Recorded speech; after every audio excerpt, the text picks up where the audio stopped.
En el nombre del Padre, del Hijo y del Espíritu Santo, vamos a dar lectura a las Sagradas Escrituras. Siguiendo asimismo en esta segunda parte del testimonio de Cristo en mi vida, bajo asimismo, como ha sido conocido, y ya muchos de ustedes han leído la serie de Alberto. Bajo esta misma serie hemos tratado de por qué vine a ser católico romano, cómo llegué a ser católico romano. En esta hora nos disponemos, de acuerdo a la misma palabra de Jesucristo que yo recibiera en los días de mi conversión y salvación en Cristo, de acuerdo al libro de Hebreos, capítulo 8, el mensaje y testimonio de Cristo en mi vida de esta hora. Capítulo 8 del libro de Hebreos. Leamos la palabra de Dios. Así que la suma acerca de lo dicho es: tenemos tal pontífice que se asentó a la diestra del trono de la majestad en los cielos, ministro del santuario y de aquel verdadero tabernáculo que el Señor asentó y no hombre. Porque todo pontífice es puesto para ofrecer presentes y sacrificios, por lo cual es necesario que también éste, refiriéndose a Jesucristo, tuviese algo que ofrecer. Así que, si estuviese sobre la tierra, Jesús ni aún sería sacerdote, habiendo aún los sacerdotes que ofrecen los presentes según la ley, los cuales sirven de bosquejo y sombra de las cosas celestiales, como fue respondido a Moisés cuando había de acabar el tabernáculo. Mira, dice, haz todas las cosas conforme al dechado que te ha sido mostrado en el monte. Y la gran admonición divina es: haz todas las cosas como has visto en el monte, de acuerdo al dechado que se te mostró. En otras palabras, no más, no menos. Es precisamente la base y raíz del conflicto religioso y espiritual de mi vida, que vino a tener lugar en ese mismo dilema. ¿Hasta dónde y cuándo yo, como católico y sacerdote, estaba haciendo conforme lo que Dios había mostrado no solo a Moisés, pero a sus mismos apóstoles, y había manifestado después en la misma persona de Jesucristo, desde Moisés pasando por los profetas, llegando al nacimiento de Jesús y a su ministerio, asimismo a su crucifixión, muerte y resurrección, y después en el establecimiento de la misma Iglesia de Cristo en los días de la fiesta de Pentecostés. Fue en toda esa trayectoria y jornada bíblica que comencé a vivir este gran dilema, el dilema de hasta dónde, como decíamos en la primera parte del testimonio de Cristo en mi vida, hasta dónde yo me iba a inclinar a un lado o al otro, o iba a quedar en la Escritura, en la tradición o en el magisterio, o los dos y la Biblia, como ya había respondido a ello desde mi niñez y preparación religiosa y sacerdotal. Magisterio, tradición y Biblia. Ya en este proceso de conversión, la tradición va quedando a un lado, el magisterio va quedando al otro.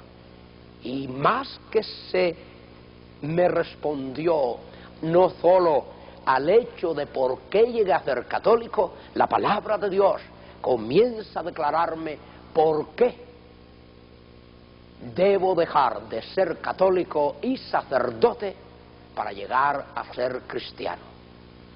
En estas 12 etapas, en esta hora, vamos a contemplar, en esta segunda etapa especialmente del testimonio, vamos a contemplar, no solo a oír y no solo a experimentar, pero a ver, a contemplar cómo esa experiencia tuvo lugar.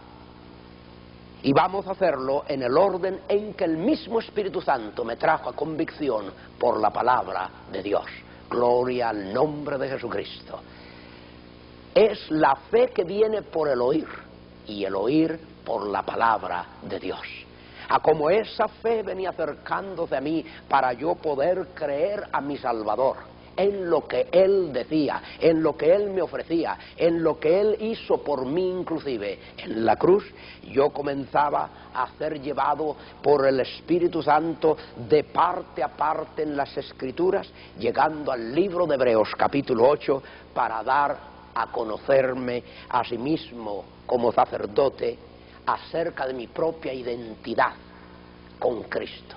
¿Había identidad alguna como sacerdote con Cristo?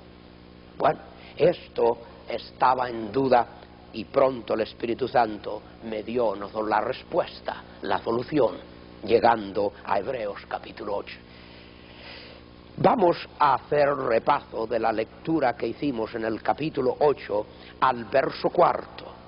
Dice en este verso 4, así que si estuviese Jesús sobre la tierra, ni aún sería sacerdote. Tremenda impresión para mi propia alma, la atravesó como una espada, asimismo atravesó mi alma como con una espada esta palabra.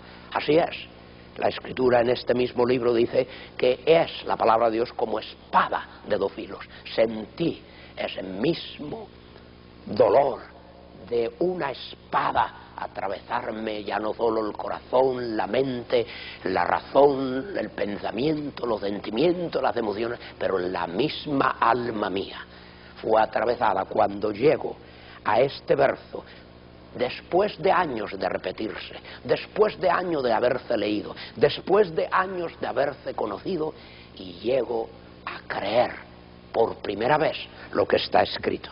Dice, así que si estuviese sobre la tierra Jesucristo, ni aún sería sacerdote. Aún más, la prueba y la evidencia en la búsqueda que yo hacía de mi sacerdocio con Cristo, venía a estar aquí como respuesta absoluta y solución final, total, al dilema que yo sufría. Buscaba esa identidad de mi sacerdocio. Antes del Nuevo Testamento lo buscaba hasta en el Antiguo Testamento, esperando siquiera hasta en el sacerdocio judaico encontrar esa identidad de mi sacerdocio católico romano, del sacerdocio católico romano en general. Yo quería saber que aparte del magisterio, que aparte de la tradición religiosa, este sacerdocio que yo había abrazado venía a estar identificado en las páginas de las Sagradas Escrituras. Lo que nunca se nos había dicho, lo que nunca se nos había enseñado, pero que ya mi alma buscaba, necesitaba con urgencia esa identidad. No estaba todavía yo seguro que como católico y sacerdote, la identidad que me ofrecía el magisterio católico romano y la identidad que me ofrecía la tradición católica romana, pasando por toda la patrística católica de todos los llamados padres de la Iglesia, que esa identidad que yo había aprendido en esa trayectoria histórica y religiosa, pudiera encontrarla en las páginas de las Escrituras. Y desde el principio voy página por página del Antiguo Testamento, desde Génesis, en busca de esa identidad. Y cuánta sorpresa para mí saber que ni siquiera en las páginas del Antiguo Testamento, en el mismo sacerdocio judaico, mi sacerdocio católico romano, no tenía identificación ni con el sacerdocio judaico. Por ejemplo, ¿cuáles son las áreas de evidencias y de testimonio de Cristo mismo en las páginas del Antiguo Testamento de que mi sacerdocio no correspondía a Él, ni Él lo había establecido?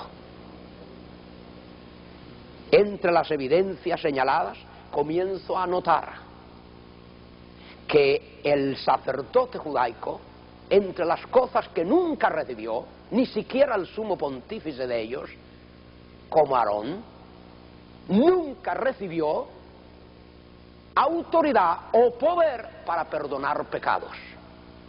Extraño.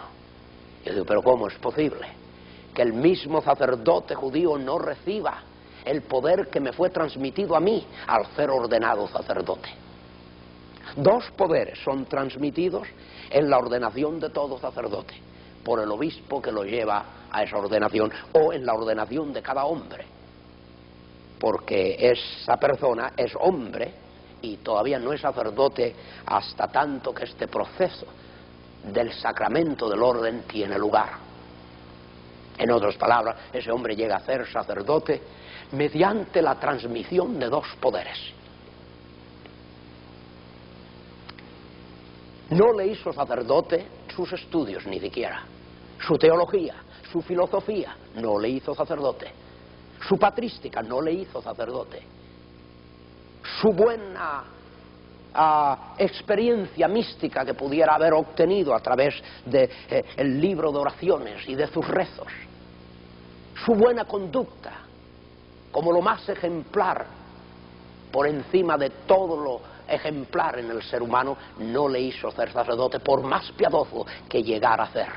No le llegó a ser sacerdote, nada de eso. Le llega a ser sacerdote cuando el obispo transmite a él dos poderes: el poder de transustanciar y el poder de perdonar pecados. Esto fue lo que yo recibiera del obispo que me llevara al sacramento del orden. Bajo este proceso litúrgico se me amarraron las manos con la estola sacerdotal, símbolo del poder sacramental. Y en esta misma manera, cerrando los puños como símbolo de ese mismo poder. Cuando ya este proceso tuvo lugar, el obispo imponiendo sus manos, entonces comienza a hacer transmisión de esos dos poderes: el poder de transustanciar y el poder de perdonar pecados.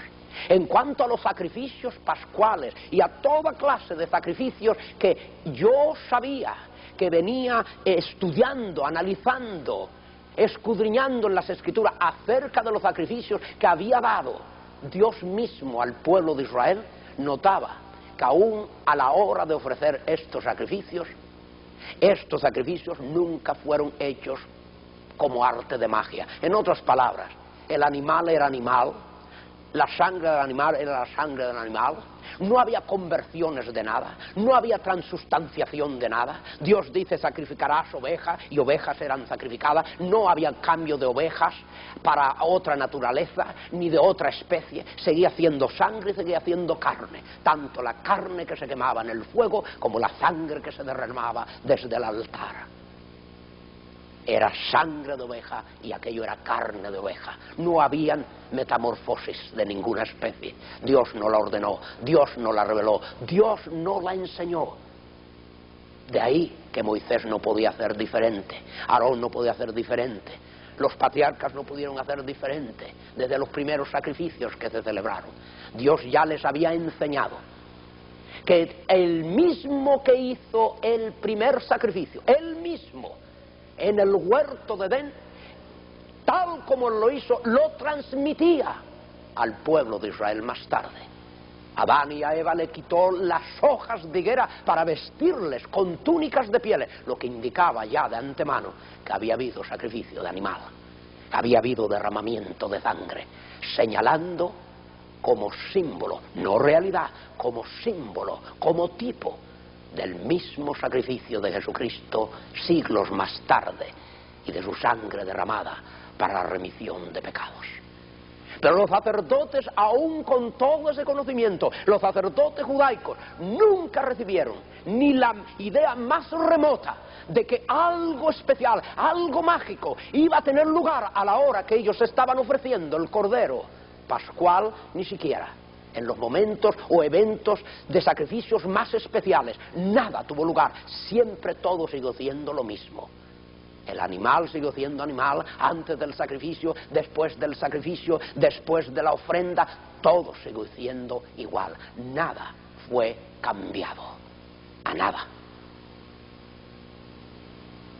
Cuando el obispo transmite el poder de transustanciar, está diciendo que está transmitiendo el poder que el sacerdote va a recibir de acuerdo a la tradición, de acuerdo al magisterio, pero no de acuerdo a la Biblia, no de acuerdo a la palabra de Dios.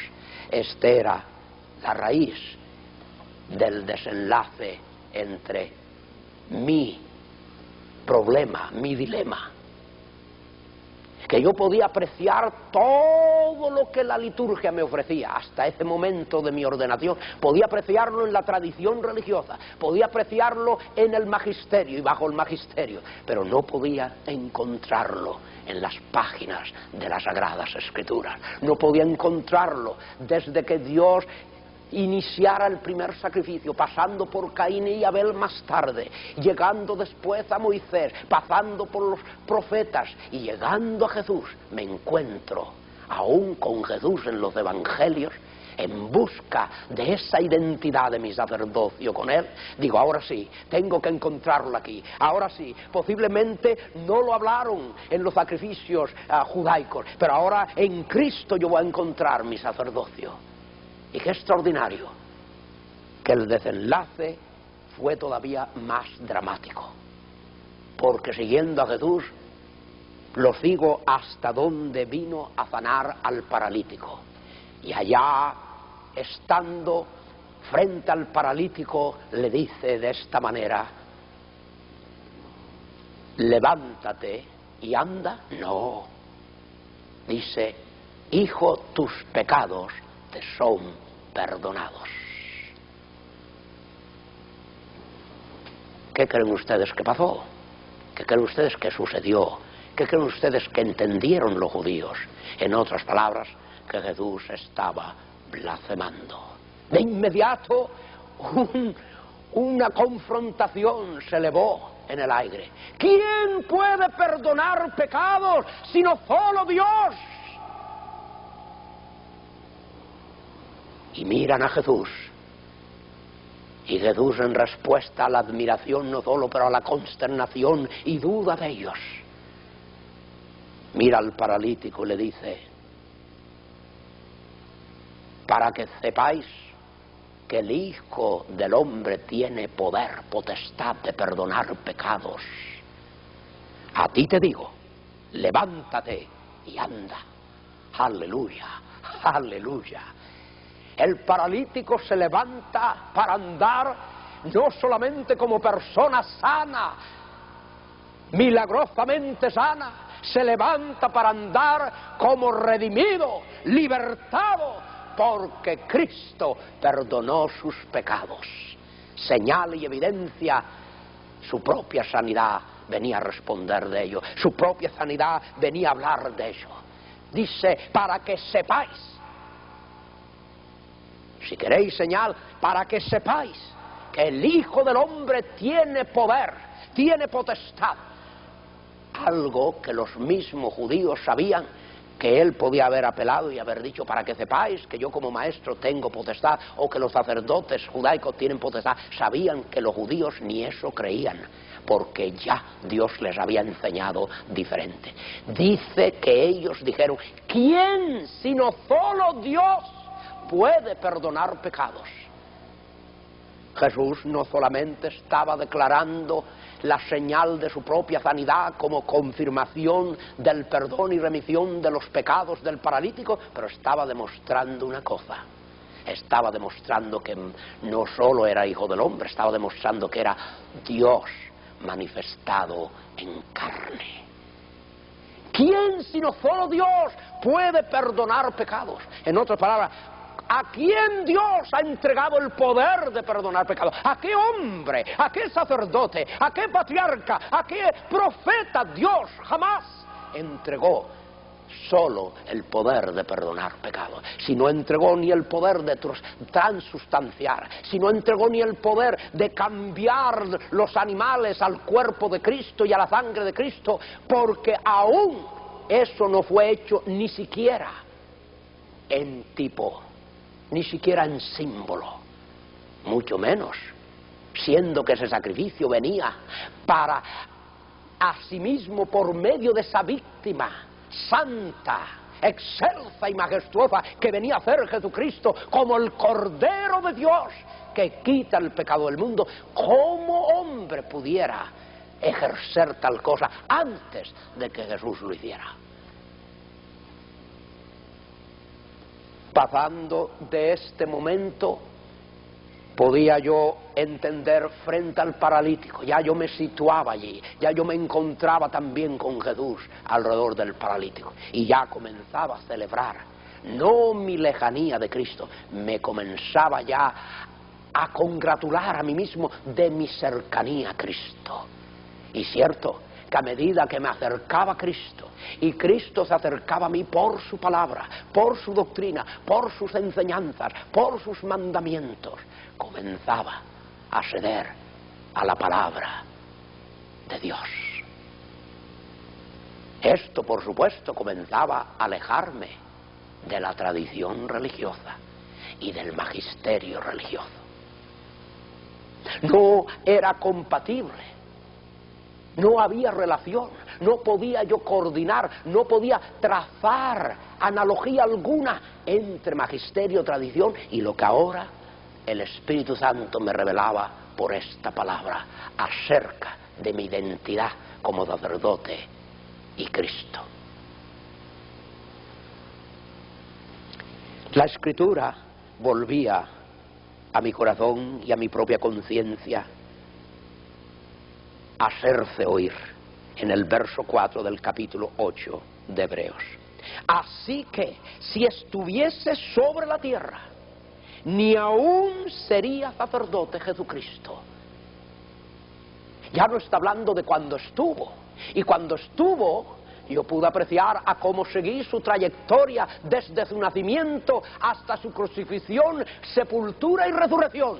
Pude seguir a Cristo, aún en la experiencia no solo del paralítico, pero en todas las demás experiencias, que solamente Jesús pudo otorgar el perdón de pecados, y no lo otorgó ese poder a nadie, ni siquiera a sus apóstoles. Y ahora no eran los sacerdotes judaicos, ahora eran los apóstoles de Cristo en quienes yo buscaba esa identidad, porque ya me lo habían enseñado. Me habían dicho que ese poder fue transmitido de parte de Cristo a través de Pedro y después dado al resto de los apóstoles. Sin embargo, las Escrituras me ofrecían todo lo contrario. Jesús no lo otorgó, los apóstoles no lo ejercieron, porque solo Cristo lo ejerció, el poder de perdonar pecados. Era solo Cristo el que iba a llegar a ser precisamente no solo la víctima por el pecado, pero iba a ser el único sacerdote que iba a celebrar su propio sacrificio. No podía este sacrificio ser dado a sacerdote alguno, judaico o no judaico. Era Jesús quien venía a ofrecerse a sí mismo, por lo cual tenía que él ser sacerdote. No lo fue en la tierra de acuerdo a la usanza judaica. Esto es lo que el Espíritu Santo me revelaba, que Jesús mismo, ministrando, predicando, enseñando, no fue sacerdote a la usanza judaica. Sin embargo, era sacerdote, pero de acuerdo a otro orden. Vengamos al capítulo 5 del libro de Hebreos, a como el mismo Espíritu Santo me da a entender por qué Jesús, en el capítulo 8, por qué no llegó a ser sacerdote, y por qué aún ahora, en este momento, en este siglo XX, si Jesús estuviera ahora en la tierra, en esta hora, en este momento, en este lugar o en cualquier parte del mundo, recorriendo el mundo entero, en ninguna parte, aún en Israel, Jesús en este momento, en este siglo, en esta hora, nunca llegaría a ser sacerdote, ni judaico, mucho menos católico romano. ¿Por qué? Capítulo 5 de Hebreos, he aquí lo que me ofrecía el Espíritu Santo. Verso 5. Así también Cristo no se glorificó a sí mismo, note bien la expresión, haciéndose pontífice, mas el que le dijo, tú eres mi hijo, yo te he engendrado hoy. Como también dice en otro lugar, tú eres sacerdote eternamente, según el orden de Melquisedec. Este era el orden, no era judaico, no era el orden de Aarón, era el orden de Melquisedec. No sacerdote judaico, incluyendo a Aarón, no sumo pontífice en Israel, pudo venir de este linaje. Pero aún más, ni siquiera los apóstoles. Ni siquiera los apóstoles. Pues me había enseñado la tradición que Pedro recibió esa transmisión. Pedro recibió el poder de transustanciar, en otras palabras, de hacer el sacrificio de Cristo, de celebrar la misa, dicen. De cambiar las especies del pan y del vino en la carne, la sangre, el alma y la deidad de Cristo, de acuerdo al Concilio de Trento en su decreto de 1546.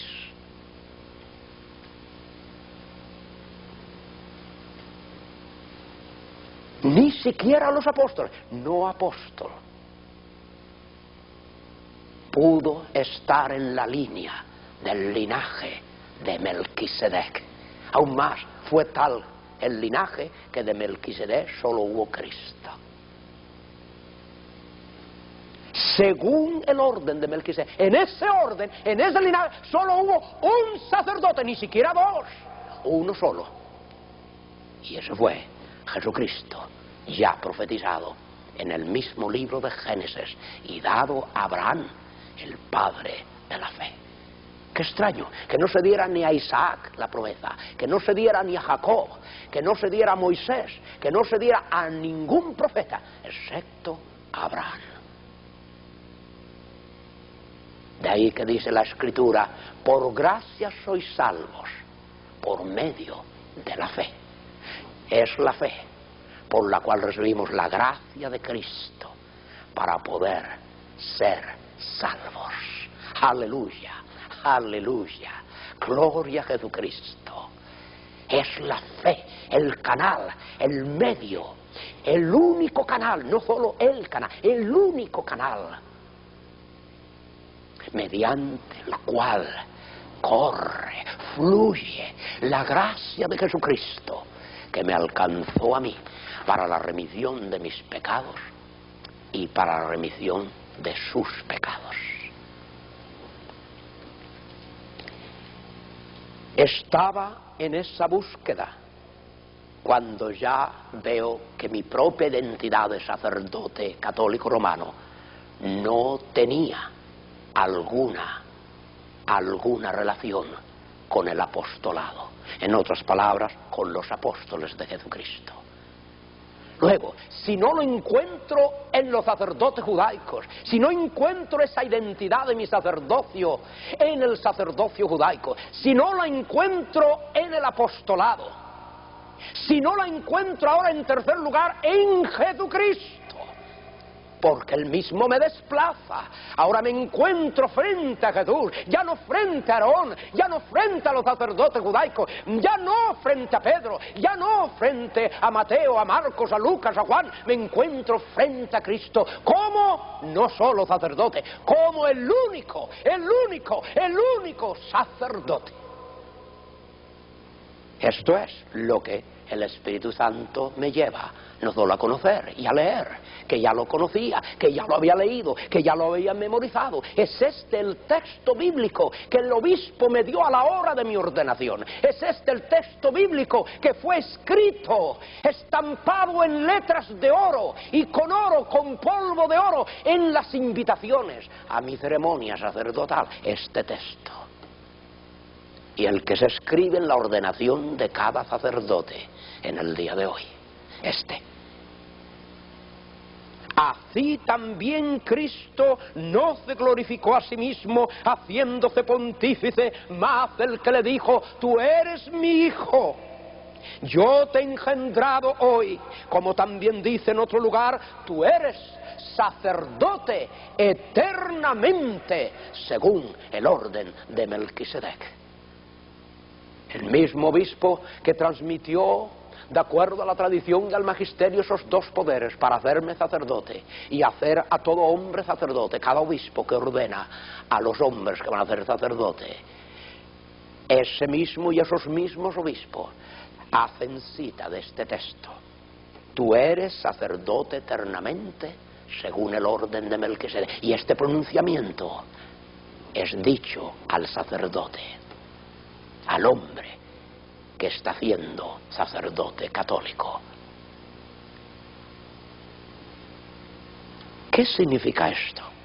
¿Hasta dónde esto mismo me relaciona con Cristo como sacerdote? ¿Hasta dónde esto mismo me relacionaba? ¿Me relacionaba o me distanciaba? ¿Me acercaba o me alejaba? Me alejaba.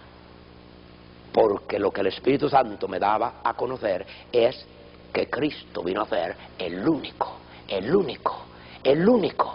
que divinamente decretado venía a ser sacerdote para todo el mundo. Aleluya. En otras palabras, no solo sacerdote para todo el mundo, sacerdote no solo para todo el mundo, sacerdote ahora y para siempre. Gloria a Dios. Sacerdote ahora y eternamente. Luego, ¿me desplazaba Jesús o me recibía como sacerdote católico? Me desplazaba. Aún más, me acusaba. Vengamos, ¿por qué? A ver por qué, en esta misma trayectoria. Mateo capítulo 24, en su sermón profético, Jesús profetiza y habla del sacerdocio católico romano, y no favorable a él, pero todo lo contrario. A como fui convicto de esta misma enseñanza, la alarma en mi alma sonó, y sonó fuerte, hasta atravesar mi conciencia. Mateo capítulo 24, verso 23 y 24. De ambos poderes que son transmitidos al hombre que es sacerdote, aquí Jesús se pronunció en profecía. Digo, en profecía. Verso 23 dice: entonces, si algunos dijere, he aquí está el Cristo, o allí, no creáis. No hay una expresión litúrgica o una enseñanza religiosa en todo el mundo que ceda más a esta profecía que la misa católica romana. En otras palabras, todo lo que podamos encontrar en el mundo de experiencias religiosas relacionadas a toda clase de sacrificio, no se encuentran el cumplimiento profético de esta profecía, si no es en la misa católica romana. Vea por qué. Dice: he aquí está el Cristo. Por razones de la transustanciación, que se llama el misterio de la misa. Por razones de esa transustanciación que alega la tradición religiosa de que tiene lugar en el vino y en la hostia que el sacerdote consagra, se dice que esa hostia y ese vino, después de la consagración, dejan de ser hostia y vino y se convierten en la carne, en la sangre, en el alma y en la deidad de Jesucristo. En otras palabras, que cuando el penitente recibe esa hostia, está recibiendo, de acuerdo al derecho canónico y el dogma católico romano, la tradición católica romana recibe, ¿qué? Recibe a Jesucristo. Recibe el cuerpo de Cristo, su alma, su deidad y su sangre. Jesús dice diferente: he aquí está el Cristo, o allí, no creáis. Se nos enseñó desde el catecismo menor a todos los niños hasta el catecismo mayor, se nos enseñó, se sigue enseñando, que es en la misa donde recibimos ¿a quién? A Cristo. Jesús dice: no creáis. El sacerdote dice: hay que creerlo. Aún más, se pronuncia el Concilio de Trento diciendo que la persona que no cree que a la hora de la consagración de esta hostia y de este vino no está presente el cuerpo de Cristo, la sangre de Cristo, el alma de Cristo y la deidad de Cristo, esa persona no solo es hereje, pero es condenada eternamente y cae bajo el juicio de los ángeles, arcángeles, serafines, querubines, toda la corte celestial, incluyendo María, reina del cielo, de Dios el Padre, de Cristo su Hijo y del Espíritu Santo. Anatemas de todo el mundo y de todas clases contra la persona que hace lo que dice Cristo que debe hacer: no creer esa mentira. ¿Cuál es la mentira? Escuchen. Entonces, si alguno os dijere: he aquí está el Cristo, a la hora que el sacerdote ofrece la hostia, eso es lo que le está diciendo: aquí está el Cristo. El penitente eso es lo que cree. Y a la hora que el sacerdote retira ya esa hostia o lo que sobra de las hostias consagradas, lo que queda, aún los pedazos de ella, lo que quede, esto se sigue considerando que es el cuerpo de Cristo, el alma de Cristo, la sangre de Cristo y la deidad de Cristo, hasta el punto que esos elementos se adoran en la liturgia católica romana como a Cristo mismo, como la persona de Cristo. Una vez que está expuesto el Santísimo, se cierra con llave y cada persona que pasa delante del sagrario se presigna y se arrodilla, porque crea conciencia cierta que ahí está el cuerpo de Jesucristo, que ahí está Cristo. Note las dos direcciones en profecía. Primero dice, he aquí, la palabra aquí, aquí está el Cristo. Y ahora note el otro término gramatical, o allí. En otras palabras, aquí a la hora de recibirlo el penitente. Allí, cuando ya se queda en el sagrario. O se lleva a la sacristía y se le encierra en una caja de seguridad hasta que se vuelva a celebrar misa. Escuchen. Porque si algunos dijere, he aquí está el Cristo allí, no creáis. Mi identidad de sacerdote no se puede apreciar. Mi identidad de sacerdote no se puede encontrar, porque estoy encontrando lo contrario a lo que yo busco, mi identidad con ello. Estoy encontrando que ni la misa me identifica con Cristo, el primer poder que recibo del obispo que me ordena para ser sacerdote, ni la remisión de pecado o perdón de pecado que yo otorgo en el confesionario al penitente. Lo que es peor, en tercer lugar, mi propio sacerdocio, lo que queda de él fuera de la misa y la confesión, no está aún llegando a la penitencia, no existe. Vengamos en esta hora al libro de Hebreos y oigamos desde el sacrificio al perdón de pecados cómo Jesús viene siendo no solo la víctima, pero el sacerdote. Él mismo se ofrece a sí mismo. Capítulo 9 del libro de Hebreos en esta hora. Leamos capítulo 9. Dice el verso 24, porque no entró Cristo en el santuario hecho de figura de mano, figura del santuario o figura del verdadero, sino en el mismo cielo, para presentarse ahora por nosotros en la presencia de Dios. Y no para ofrecerse muchas veces a sí mismo. A Cristo no lo ofreció nadie. Nadie. Ciertamente lo crucificaron. Pedro dice que lo mataron los judíos. Pero nadie lo ofreció en sacrificio. Cristo se ofreció a sí mismo, por usted y por mí. Su propio sacerdote celebra su propio sacrificio. ¿Puede haber celo mayor que este? Es el celo de Dios. Digo, es el celo de Dios. En todo lo que atañe a la redención del ser humano, en todo lo que atañe al amor de Dios, no hombre puede intervenir, no hombre puede mediar, no hombre, por más santo que sea, puede relacionarse.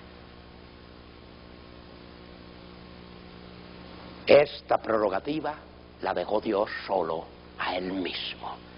Por eso dice el Espíritu Santo que Dios, que grande es el misterio de la piedad. Primera de Timoteo capítulo 3 verso 16. Grande es el misterio de la piedad. Dios ha sido manifestado en carne. Hombre, patriarca, profeta, ángel, arcángel, serafín, querubín. No, Dios mismo ha sido manifestado en carne. Dios se guardó la prerrogativa absoluta de salvarme, de salvarle, de redimirme y de redimir al género humano.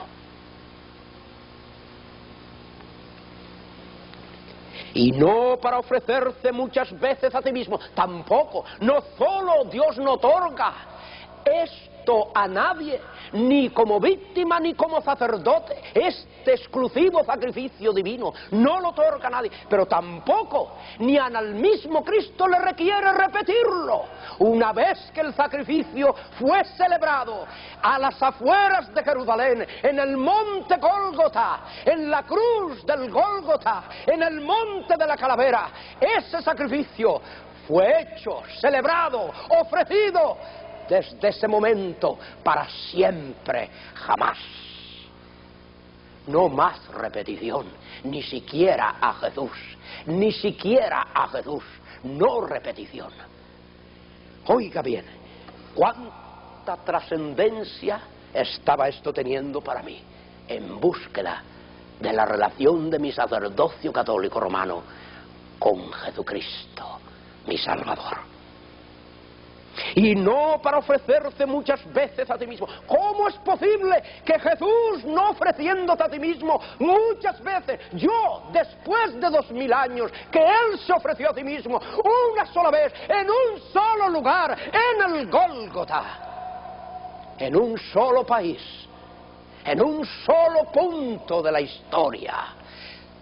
¿Cómo es posible que 2000 años después yo repita su sacrificio? ¿Cómo? ¿Dónde? Y no para ofrecerse muchas veces a sí mismo.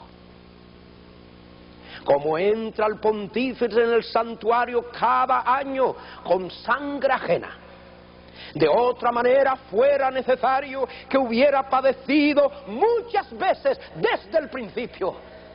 Si esto hubiera llevadose a la lógica y a la razón humana, como lo plantea la teología católica romana, mediante la razón, mediante la lógica, no mediante la palabra de Dios, mediante la filosofía inclusive.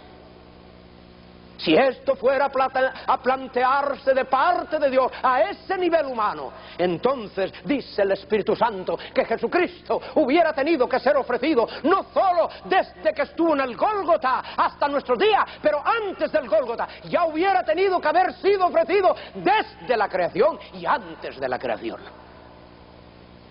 En otras palabras, continuo sacrificio. Pero fue una sola vez. Dice, de otra manera fuera necesario que hubiera padecido muchas veces desde el principio del mundo. Mas ahora una vez, en la consumación de los siglos, para deshacimiento del pecado, se presentó por el sacrificio de sí mismo. Se presentó. Es que hay que deletrearlo, es que hay que saborearlo, es que hay que participar de esta expresión. Se presentó el sacerdote, el único sacerdote. Se presentó. ¿Quién es? Es Jesús. Pero ¿cómo ha sido profetizado Jesús para este sacrificio? ¿Como víctima solamente? ¡No! 1000 veces no. Como el único sacerdote, según el orden de Melquisedec, ordenado eternamente. En otras palabras, su función sacerdotal, no solo de víctima, su función sacerdotal está ejerciéndose ahora mismo en favor suyo y en favor mío, en favor de cualquiera que cree este Evangelio. Y de la manera que está establecido a los hombres que mueran una vez y después el juicio, así también Cristo fue ofrecido una vez para agotar los pecados de muchos. Y la segunda vez, sin pecado, será visto de los que le esperan para salvación. Gloria al Señor. Amén. Ven, Señor Jesús. Es el clamor de los que le creen y le esperan. Ven, Señor Jesús. Ese oficio sacerdotal comienza ahora a identificarse conmigo en mi necesidad de Él. Ahora soy yo quien busco un sacerdote. Ahora soy yo quien busco un sacrificio. Ahora soy yo quien creo a ese sacerdote y a ese sacrificio por mí, por mis pecados. en otro sacerdote, en Cristo, que aún si hubiera estado en la tierra, no hubiera nunca sido sacerdote. Lo dije antes, lo repito ahora, como el Espíritu Santo me trajo esa convicción de que no solo no fue sacerdote judaico, como lo demostró en su tiempo que ministró en vida, pero ahora mucho menos en el siglo XX, mucho menos Jesús si viniera, si viviera, si ministrara en esta hora, si andare por las calles de nuestros pueblos, ciudades y naciones. Ahora mismo Jesús no sería sacerdote, y mucho menos sacerdote católico romano. Lea conmigo la palabra y créala, no solo léala y óigala, pero créala. Dice, si así Jesús estuviera sobre la tierra, ni aún sería sacerdote. Note que el Espíritu Santo no dice cuando estuvo sobre la tierra, dice si estuviese ahora, en tiempo presente. Esta Biblia, que fue inspirada hace 2000 años, le está hablando ahora de esta hora, de este tiempo. Si estuviese, a medida que transcurrió el tiempo, a través de 2000 años de tiempo, este mensaje ha venido diciendo cada segundo de la existencia humana, en 2000 años, ha venido diciendo lo mismo en cada parte del mundo que este evangelio ha sido predicado.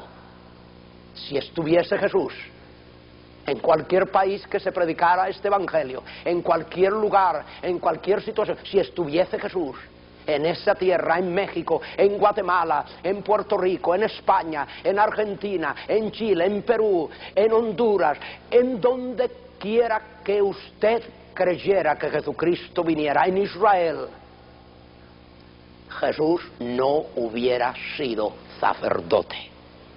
Véalo bien.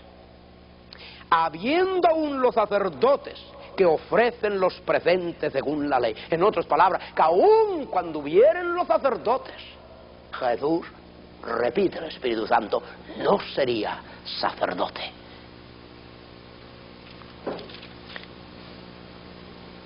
¿En qué sentido?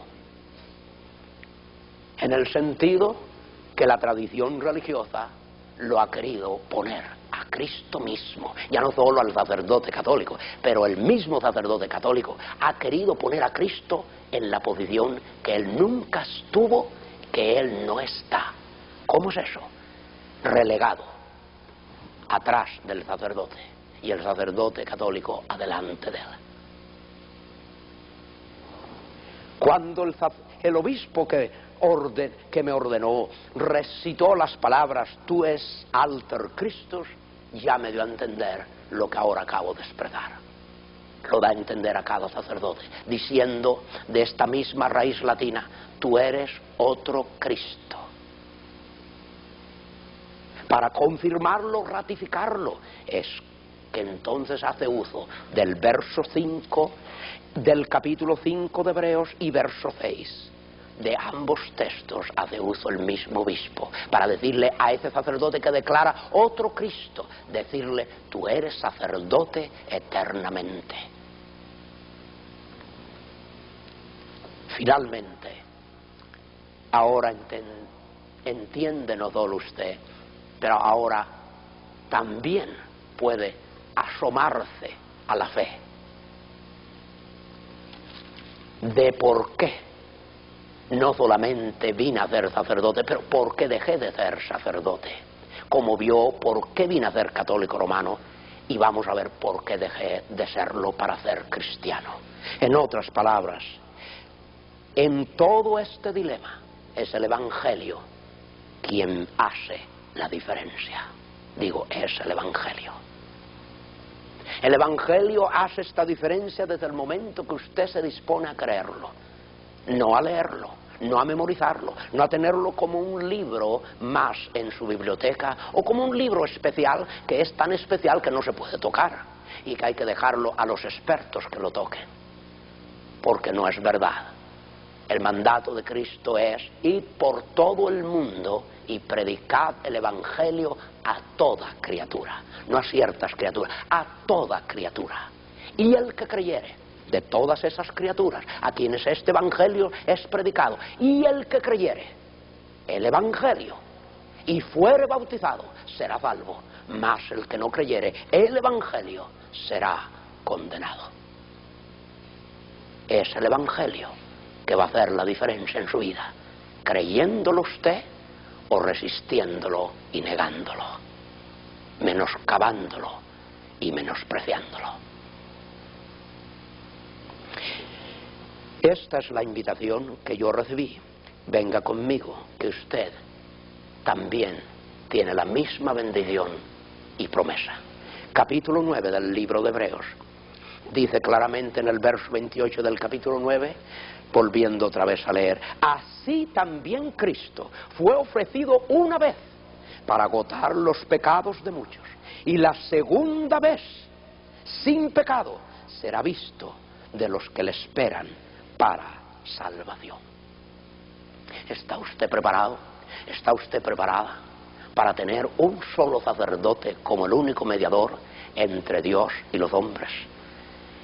La preparación de que estoy hablando no es suya, no es mía tampoco. La preparación es de la palabra de Dios y corresponde exclusivamente a ella. Por eso dice el Espíritu Santo: la fe viene por el oír, y el oír por la palabra de Dios. Usted puede oír de dos formas: o oye para seguir oyendo, o oye para obedecer. Una de las dos. Yo le invito a que usted oiga en esta hora muy especial de su vida para obedecer. En estas promesas encontramos asimismo que tenemos un sacerdote, así como lo fue Melquisedec, rey de Salem, sacerdote del Dios Altísimo, en el linaje en que Cristo estaba. Jesús ahora viene a ser este sacerdote. No más promesas de futuras manifestaciones. La única manifestación que Cristo como sacerdote tuvo, vino a hacer desde Melquisedec hasta él, hasta el momento que él se presentó ya en la cruz por usted y por mí, tomando el lugar suyo y el lugar mío. Como sacerdote y víctima, dijo en la cruz, en el Gólgota, de esta manera: Padre, perdónalos, porque no saben lo que hacen. Y aún más dice: consumado es. Consumado es. En otras palabras, sacerdote y sacrificio están cumplidos. Usted lo tiene al alcance de su corazón. Al sacerdote, el único sacerdote, y al sacrificio, el único sacrificio para la remisión de sus pecados. Padre, en el nombre de tu Hijo Jesucristo, en esta hora, encomiendo a ti estas vidas, a cómo proceden bajo la convicción de tu Espíritu Santo, a hacer entrega de sus cuerpos y almas. Te imploro que tu Espíritu Santo comunique a su espíritu en esta hora, a cómo reciben a Jesús como el Salvador y Redentor, como el sacerdote y sacrificio de sus vidas. Ahora, Señor, que tú consideres estas vidas, haciéndoles nuevas criaturas y confirmando en ellos salvación, redención y vida eterna. En el nombre de Jesucristo, tu Hijo. Amén. Así sea.